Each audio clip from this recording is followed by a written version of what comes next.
Hello ka-59. Ito ang ituturo ko sa inyo katong mga bago pang mga gwardiya, no? Katong mga dugay-dugay na po, doon sila kibawon sa mga roles, mga basic roles. Ano yung tawag na ito nga the most importante for security guard. Basic lang ito. 11GO, 10 of codes, organ of safety, susya, padpaw, RCSO, o RCSG. Mo kini itong mga basic karon, no? Katong mga armas bitaw nga kuan, bawal na to kuanon. Mao ni managingon nga that treat all firearms as if they are loaded. Ayaw mo kung kasi yung armas ninyo kay bawal na dunduaan, bawal ka na kung kuha na ito ngayon nga kuha na ito nagbala, ano na ito nga ang ito armas nga naibala kaya itong kuha ito bawal.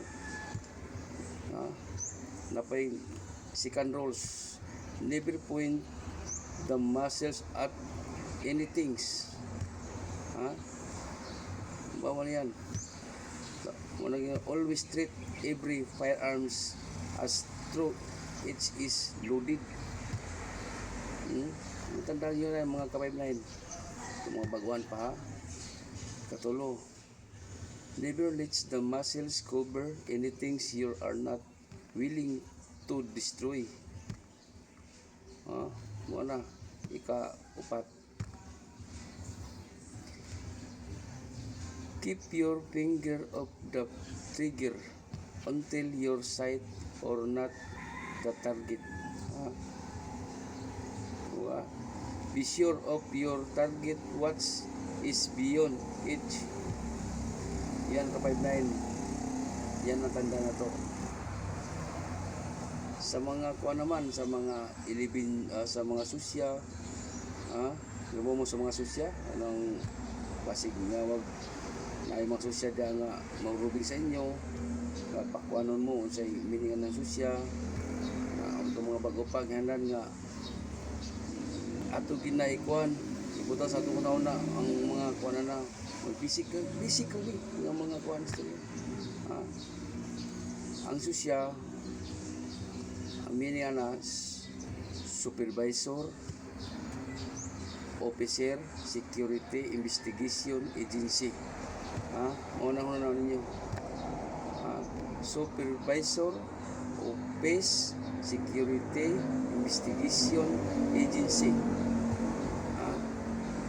Saya na kayo na iwan magbalik ko na, magkapila ka na. Magbisig sa itong mga gwardya, managpagkita importante na sa mga gwardya. Panayuban po mga disiplina, ibang mga gwardya nga mga kapitaw, tanan, nayuban. Nya Padpaw, Philippines Association Detective Protective Agency Operator. Mo kana kuan ginin na kay para importante ka na. Kalira kay na. Studio na lumayo.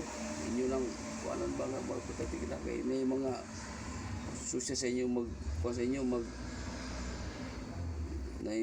conduct of kuan sa inyo rubing, inspection,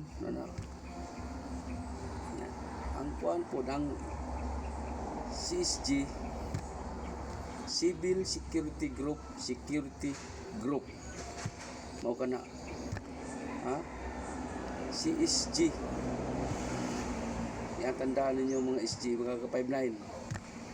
Ang LTO po, hindi man na LTO nga sa land of protection of office man na ay man na sa lisensya man na lahin ng ato ng mga gwardya. Sa mga gwardya, license to operate, mao kana license to operate, mao kana sa mga gwardya. Wala na ito video sa video, yung mga kuha sa video, malagpo mo natin detail sa duty na to, ibutan na to ni Duty Detail Order, DDO. Duty Detail Order. mo ka naka 59. Napisa EOR, Area of Responsibility. Mo ka na Area of Responsibility. Napaisa PDR. Ano sa PDR? Mabutang gyapon sa lagbog na to ato gyapon masuwat. PDR, Post Duty and Responsibility. Itaas naman kayo natin lagbog. PDR ato ibutang. PDR. Kana pong EOR, dali na po ka na. EOR po na ito na. Paglagbog ka na. Conduct of probing of PDR. Continue around roving and PDR. EOR mo. Conduct around roving of EOR. Area of Responsibility.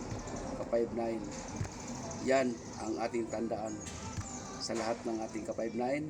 Bago yung pagka, ito ang inyong tandaan na memorize na ito ni para kita makuha sa mga susya, sa mga pulis, mga opisyal, na yung mga opisyal na ito nga mo rubing sa ito.